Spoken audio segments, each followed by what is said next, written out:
Do you ever feel like you're trying to chase a dream life, to be someone that you really want to be? And you start going to the gym, you start eating healthy, you start, holding yourself with more confidence. But all of a sudden, randomly, spontaneously, you just stop. Or, you go to the gym for 3 or 4 days, or you go to the gym for 2 weeks and then you stop. It's like your battery runs out and this keeps on happening and you keep on trying. And you keep asking yourself, why are these things happening to me? Does God not like me? Is my life purpose to just be a failure? And you go down this negative spiral.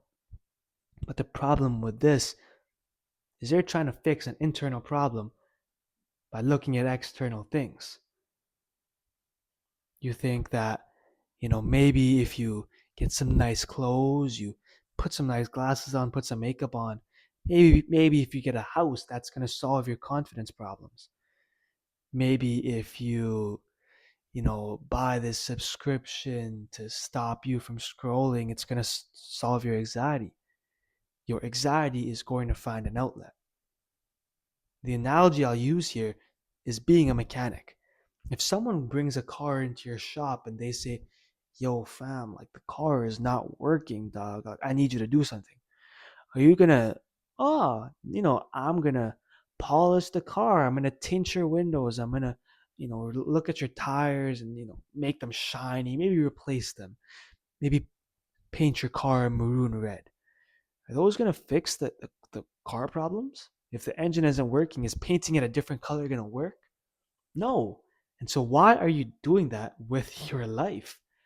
Why are you trying to paint yourself and make all this bullshit look good when in reality your engine is not working?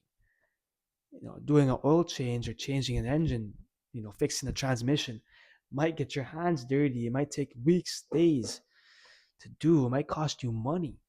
But if you want your car to run, if you want a car that feels good while you're driving it, while you're living in it, you have to get your hands a bit dirty. And so that's why we need to start looking more internally. But we do this in our real lives too. If you're playing basketball and you play a horrible game, the game doesn't mess you up mentally.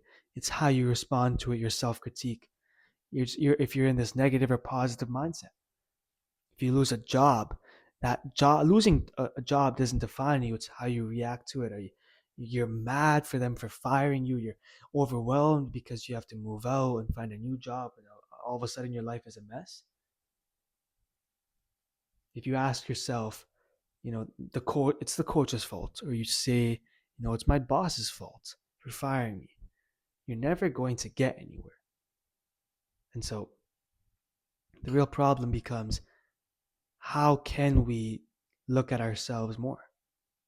Because everyone wants to live their dream life. Everyone wants to be confident, be happy, have great people around them. And you can't do that if you're carrying a 500-pound bag with a bunch of baggage on your shoulders trying to climb a mountain. It's just not going to work. We have to get rid of that baggage, the insecurity, the fear, the excuses, everything. And so, how do we do that? The first step, the first step is just about ownership. In every single scenario, your thought process should reflect back to you.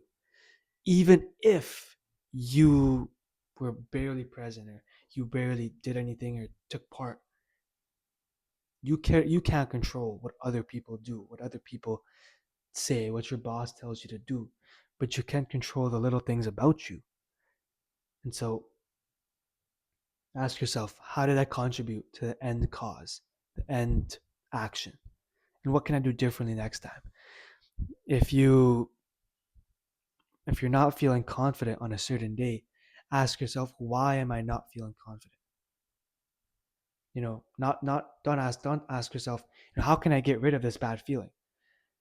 Or, why does everyone just do this, do that, and all of a sudden I feel insecure? And find those reasons why you're unconfident. Maybe it's because, you don't like the way your hair looks. Maybe it's because growing up someone told you you were skinny and it just stuck to you. And find a way to work around those things. Even if you mess up, if you're in a scenario like you lost your job, you know, you need to try your best to remain in a mental positive health space, mind space. Ask yourself, what did I do wrong? Or how is God trying to set me up for success by giving me a new opportunity? So I'm going to take this back, circle all the way back to the mechanic analogy. If you're Think of yourself as a mechanic in your life. If you have an internal problem, your car is not working, you can't worry about external things. You can't worry about cars, what people think about you, clothes, houses. These things aren't going to solve what is in here. You need to get your hands dirty and really look and spend time alone thinking about how can I be better? What's holding me back? Because your habits, your mindsets, the way you hold yourself, the way you think on a day-to-day basis, the way you operate, that's your engine. And you need to keep those things sacred. You need to make sure that your emotional control and your discipline, all these things, no one can change, no one can hurt except you. And so if you are going to chase your dream life, make sure it's not filled with external things. None of those things are going to make you happy.